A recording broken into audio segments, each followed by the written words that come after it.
mọt liền thôm mỏ cái liền cái ai cái tao thế cái nào đó nó mà dễ chọn nó ở đâu thôi cho mà mang cái chọn tao trong cái tiết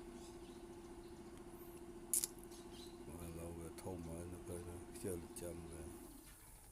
liền như tao cái hào vậy ai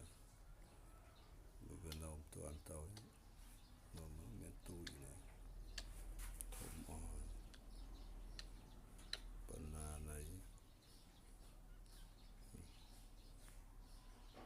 chọn ở đâu chơi ở đây xí